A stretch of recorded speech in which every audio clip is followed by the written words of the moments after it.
and we will go over, I can help you understand why you missed what you did, okay? Or if there's an error, you know, check that. And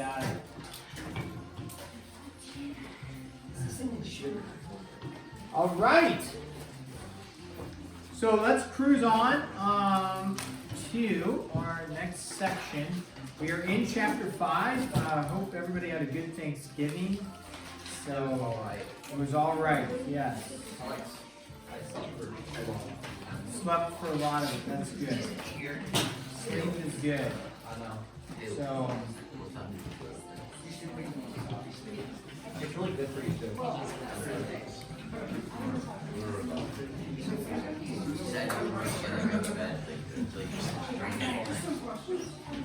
okay, now when are we graded 5-1, right? When is 5-2 due? Tomorrow. We are going to also talk about 5-3 today. Is 5-3 going to be due tomorrow? No. This was not due tomorrow. This was in the 5-3 is not due tomorrow. I was sorry, I should have stuck like that. Right? Remember I talked about I'm not going to double up on you. So 5, what is due tomorrow? 5.2. 5.2 is due tomorrow.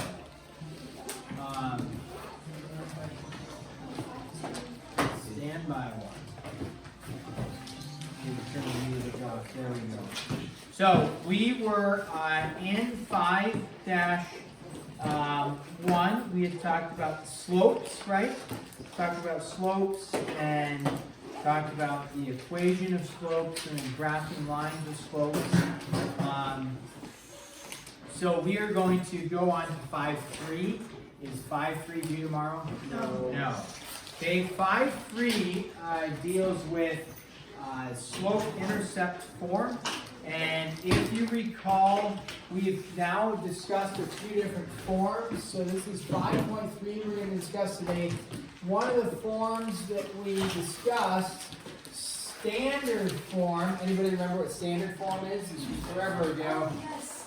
Yeah. It's like AX plus BY equals C. And that is where A and B and C are not decimals or fractions, okay?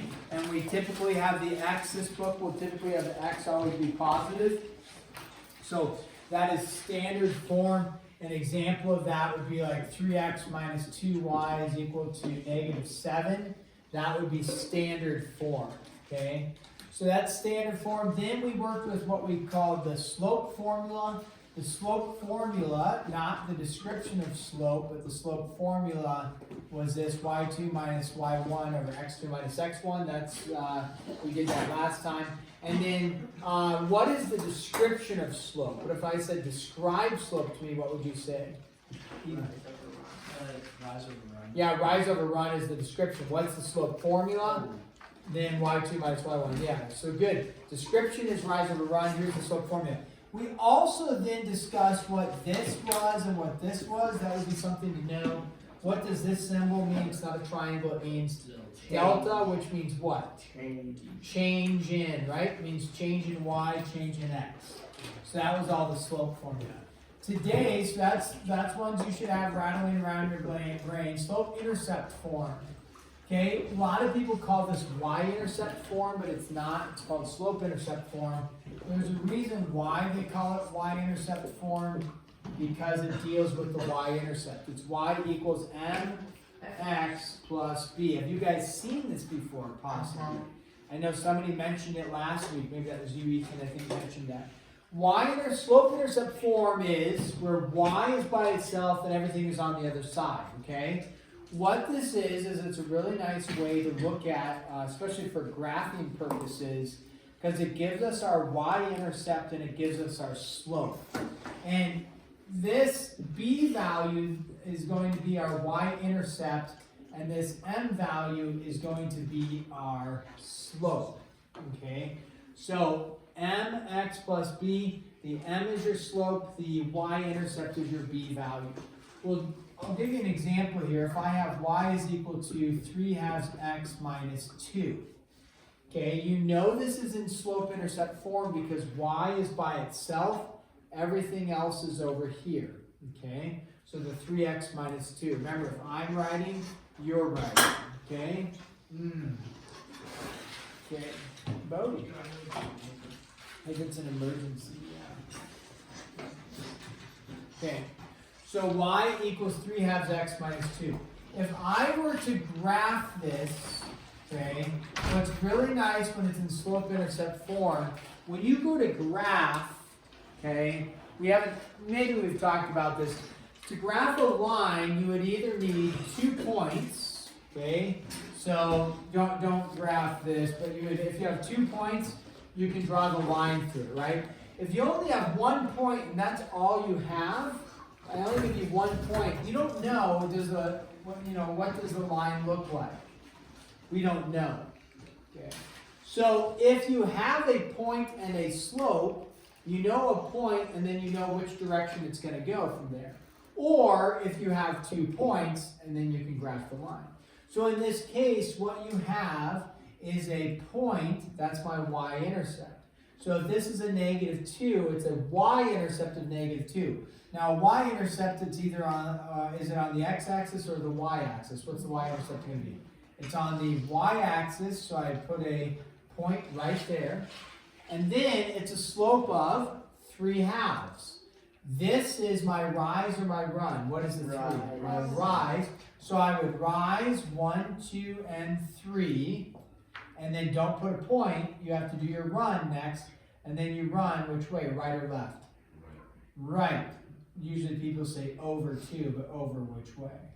And then you would make your point. So you go up 3, right 2, and now you have a slope taken care of, then you draw your line through. Now, in this case, the slope is rising or falling? Rising. Okay, we talked about that last week, remember? If your slope was like this, is it rising or falling? Neither. What is it? It's Horizontal. Nope, it's a slope of 0. Slope of 0, yeah, good. That has the slope of 0. If it was like this, Undefined. undefined, the slope is undefined for the vertical line. Nice. Right. Okay? So that's where slope-intercept form is really nice.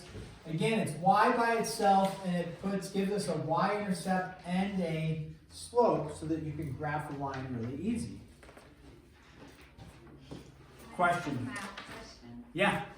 These guys can answer. Hopefully. Probably. They should.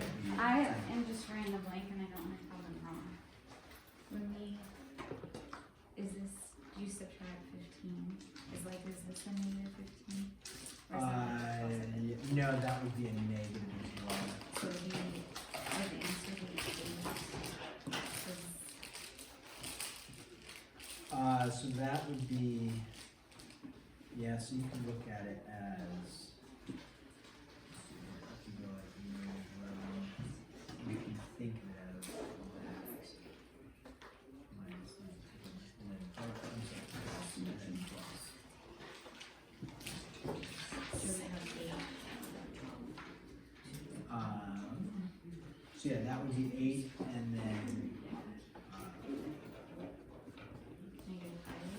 -5 -5/18, which we have to reduce it to No, what negatives, right?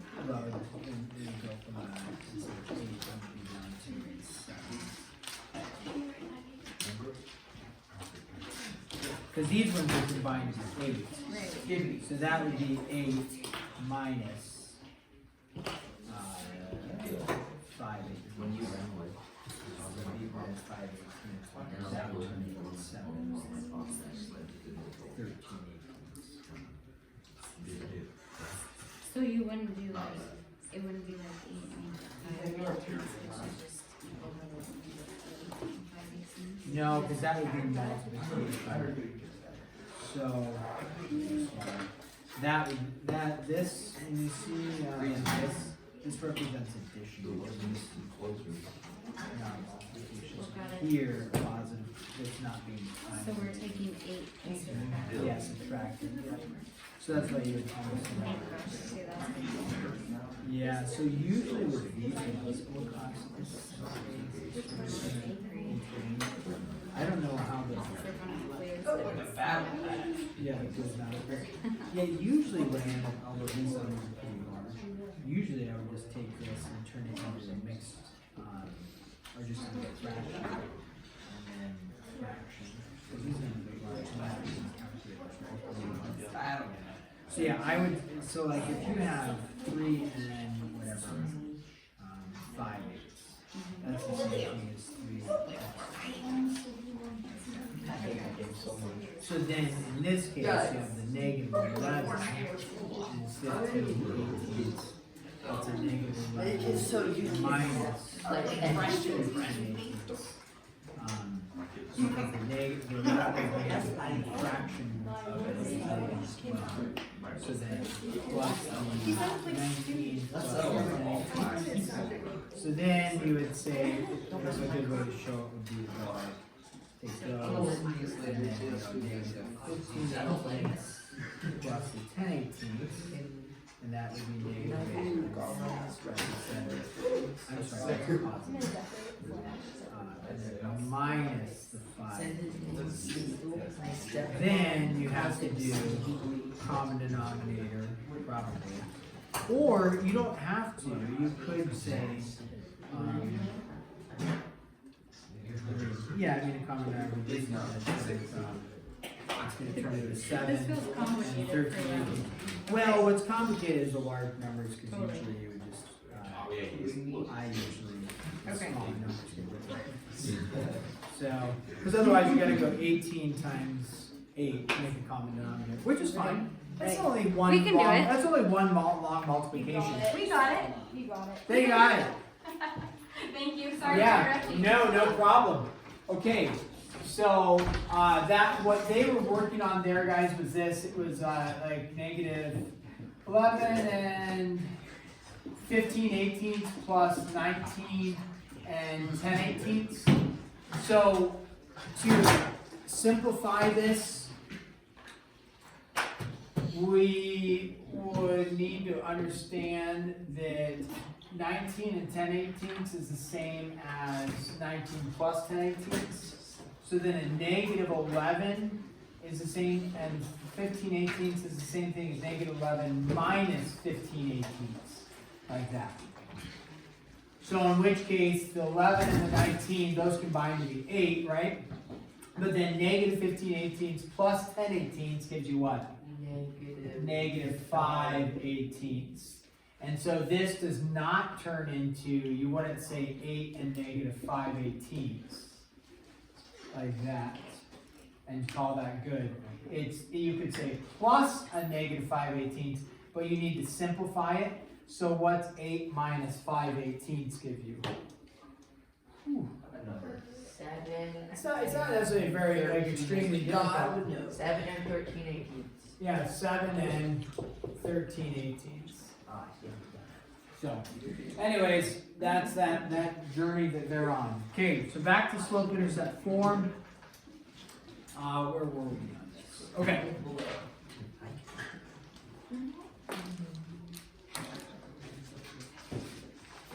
Okay, let's do a few examples here. State the slope and y-intercept. Call this number 1 here. So if you're given this, y equals negative 1/3 x minus 4, they want you to state the slope and the y-intercept for this, okay? So when we look at this, you know it's in slope-intercept form, because we just wrote that over here. Slope-intercept form means it's y by itself and everything else on the other side. So we look and we say whatever is attached to the x, okay, whatever is attached to the x is my slope. So what is my slope in this case? 1/3. Negative 1/3. Yep, and it's not negative 1/3 x, it's whatever is in front of the x. A slope would not be defined with the x in there. then my y-intercept, which you would just say y-intercept, what's my y-intercept? That's my constant term right over here, and the sign matters. What's my y-intercept? Negative 4. Okay. What happens when you see something like this? Y equals x, a little bit unique. Okay, what's my, okay, we're going to find my slope and my y-intercept. So find your slope, and then find your y-intercept. Check with your support team around you and say, hey, what did you put for the slope and the y-intercept? There is a slope and there is a y-intercept. It's not a tricky, like, oh, there is no slope. There is a slope and there is a y-intercept. Okay? There is a slope and there is a y-intercept.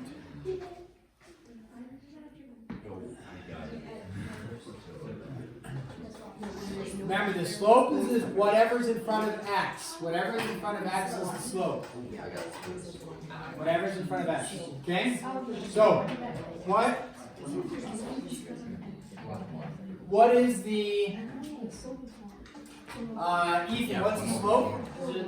Just 1 for x. Okay, guys. You have to move, right? Up here, the slope is, as Caleb is saying, the slope is 1, but Caleb's saying, hey, isn't the slope 1 over 1?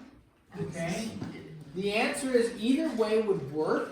I would say you never write fractions as 1 over 1, because what's 1 divided by 1? The same thing as 1. However, when we're talking slope, I'm actually okay with this because it emphasizes in our brain we have a rise of 1, a run of 1. And so I'm okay. Now the book answer is just going to be this. Okay, but if you write 1 over 1, always having to...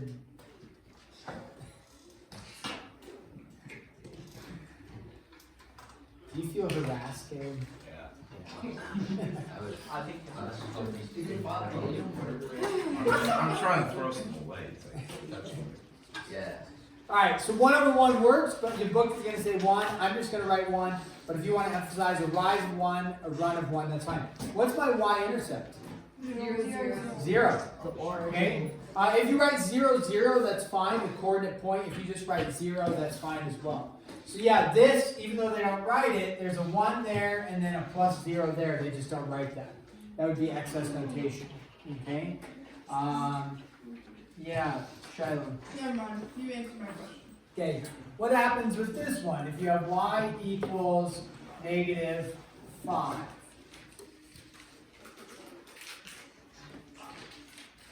This one's a little trickier. Okay, it's kind of in slope-intercept form because it's y equals. So it's in slope-intercept form. Okay, so you're going to give me a slope. It has a slope and it has a y-intercept. Okay, did you have a question, Ethan, or an answer? Okay, stand by one on the idea. We're going to come to you with the idea.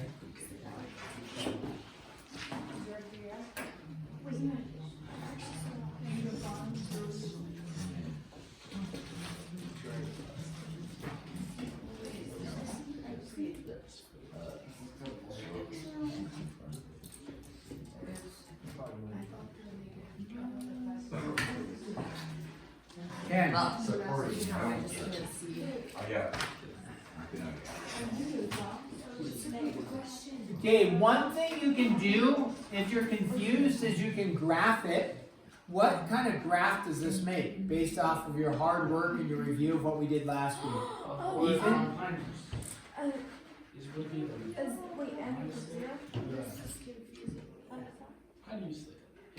What kind of graph does it make? Horizontal. M equals 0. Horizontal 0 graph. It makes a horizontal line at negative 5. Oh, shoot. So what is the slope? M equals 0. The slope is 0. Let me go. What is the y-intercept? Well, we're going to go. Yeah, your y-intercept is negative 5. Okay? Wait, but then when Oh, no, wait, Since the. but once you're rising, it want to be 1/1, so then once you like keep going. No, you're, if you go, hey guys, Caleb's asking, wouldn't your slope be like 1/1 or something? If you think about this, we talked about this when we talked about horizontal lines. Your slope is 0 because you have a point here and a point here. Doesn't matter what this is. I rise to go from here to here. How far did I rise? 0. I run, it doesn't matter. You ran 7 units or something. Yeah. What's 0 divided by 7? 0. Okay? 7 is an arbitrary number. You could pick 2 or 1 or -4. Doesn't matter then. Okay, so now this is going to say put in the slope-intercept form. You're going to have an x minus y equals a -6. For something to go into slope-intercept form, okay, what you need to do is you need to solve, again, slope-intercept form solves for which variable? Solves for y. Okay, so y needs to be by itself. What would be my first step to getting y by itself? Minus x. What's here? Attached to it? An x. How do I get rid of the x? Subtract the x over, right? So you're going to subtract the x over. To put it into slope-intercept form, where do you want the x? Do you want the x after the 6 or before the 6? Where do you want the x? Before the 6. So it's going to be a -x minus 6. Is y by itself completely? No. No, what's attached to it? A negative. How is that negative attached? Multiplication, right? So you're not going to add the y over, but to get rid of the negative, you need to multiply everything by a -1, right? Everything gets multiplied by a -1. So a negative and a negative will become a positive. This negative distributes in, you get x plus 6. What is the slope on that one? 1. Slope is 1. 1. What's the y-intercept? 6. Again, the book answer for y-intercepts and stuff like that may say 0, 6. That's great. To put it in coordinate point form, that's awesome. If you just wrote y-intercept like I did right here as -4, that would be acceptable for me in terms of Wait, the so- work. So for the answer, you'd put m equals 0 and wait, I'm M equals lost now. 1. And I just had you Oh, write, equals what? but I said put it in the slope-intercept form, check. Oh, okay. The book may say write the slope and the y-intercept, so then you would say slope is 1, y-intercept is 0, 6, or just 6. I'm okay with, you don't need to write slope, you can just write m, okay, and then y-intercept -4. If you write this, you know, for y-intercept, that's fine, 0, 6. Question. Why is it 0 again? Like, A y-intercept always has an x value of 0. Anywhere where you cross the y-axis, your x value is 0. Okay. So it's a coordinate point 0, 6. Okay, try this one, and then 3x equals -2y plus 8. 3x equals -2y plus 8. Go ahead and put that into slope-intercept form. Check with your support team. In addition, you might as well check and say, okay, I put it in the slope-intercept form, and then you could say, what's your y value? What's your slope? What's your y-intercept? You could do that as well.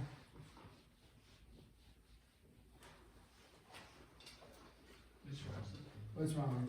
Did you want 4.8 or 4.7? I believe I need 4.7.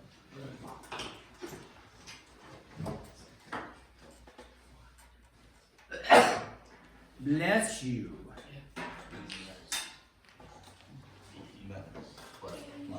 You come here. I think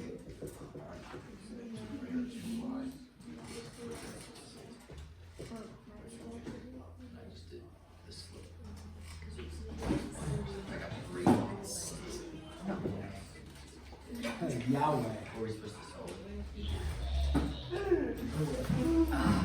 Classic. Classic. Dude, I know. Sweet. No, I you're know. not really So you touched him, so you touched what? All right. So, what would my first step be, Caleb? What would you do? Move the y and the x.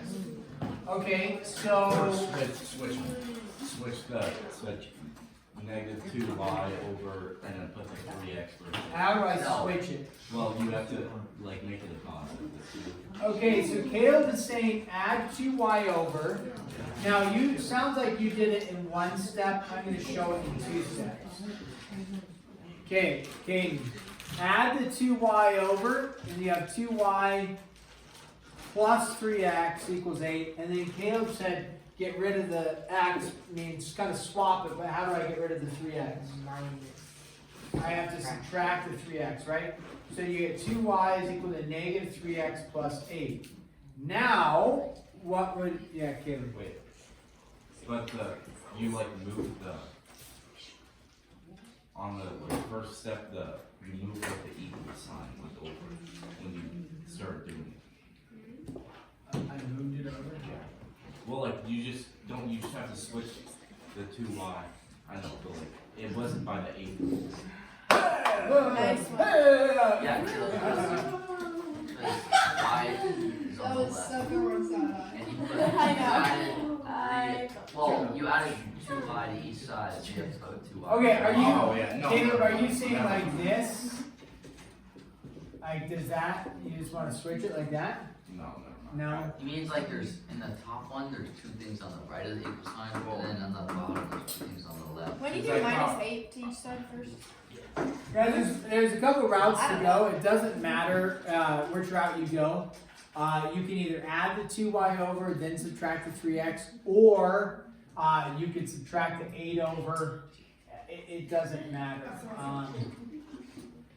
So I'm gonna go with what we got going here. I'm just moving it up here. We added the 2y over, right? And then that's equal to 8. Then we subtracted the 3x over, like this.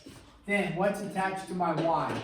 2. So what do I need to divide everything by? 2. Now when you divide everything by 2, this would be incorrect formatting.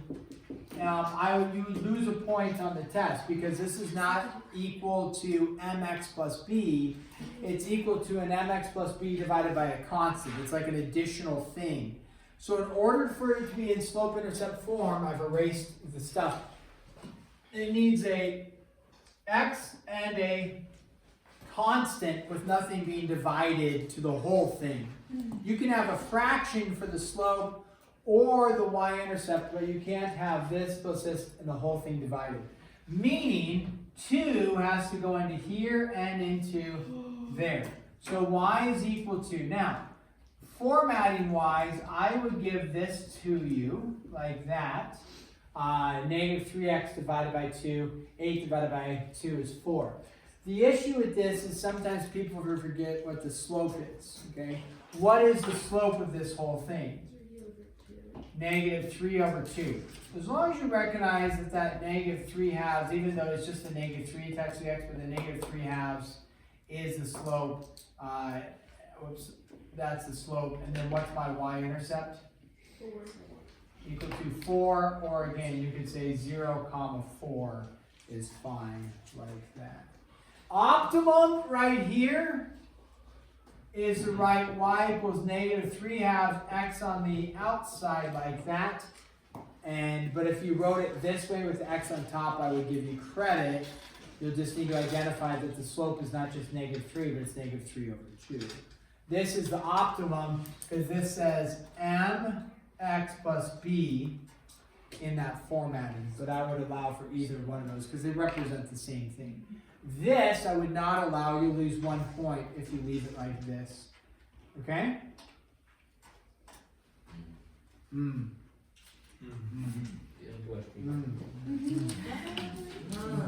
We need to do one last one. Okay? And this is right and then graph.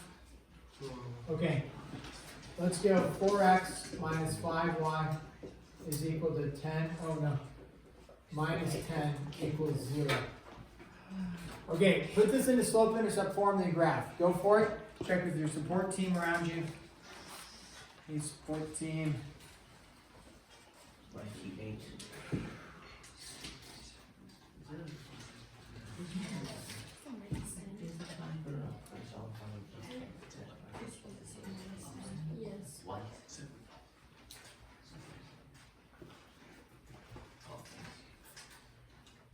Remember, putting the slope intercept form means you need to solve for y. Solve